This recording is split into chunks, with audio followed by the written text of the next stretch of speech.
bele broyenay Fatumata bintu ya Rasulullah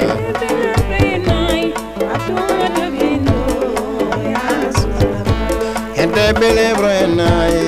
Fatumata bintu ya Rasulullah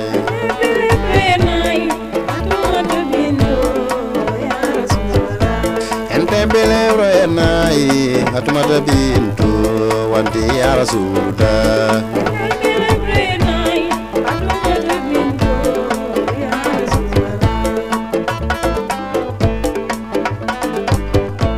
Ya bintu Muhammad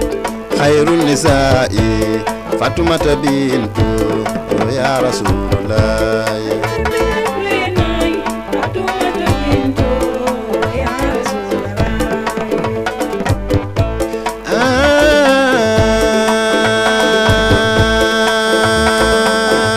Majega Rasulullah Sayyidina Muhammad wonte dari gendi bo woni Muhammadoy dari gendi bo wonno Ahmadoy dari gendi bo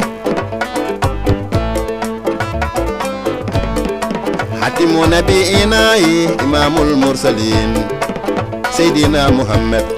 jol maka mayro jek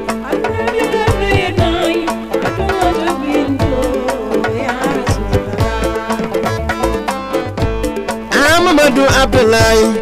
njol maka mayro jek Mamadou Fatima ayrul anbiya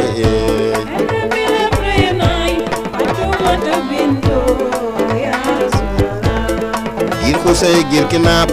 won murataka lu awon lu gemu Seydina Muhammad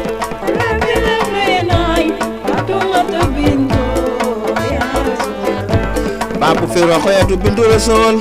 njol maka mayro jek khairul anbiya Seydina Muhammad won khairul khalqillah Seydina Muhammad dari Seydil Basar Mamadou mayro jek ni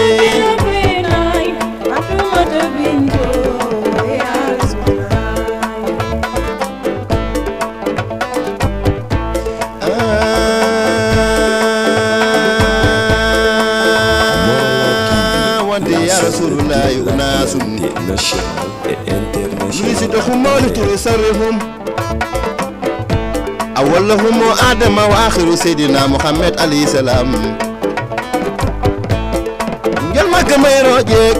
رسول الله ما يروكن خير الخلق الله دا خير الأنبياء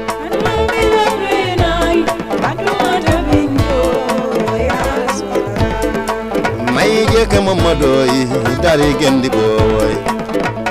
woni Ahmadoy dari gendi boy hatimu nabiina imamul mursalina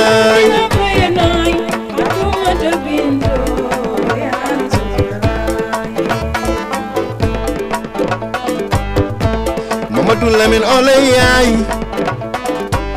wala ottira mati yey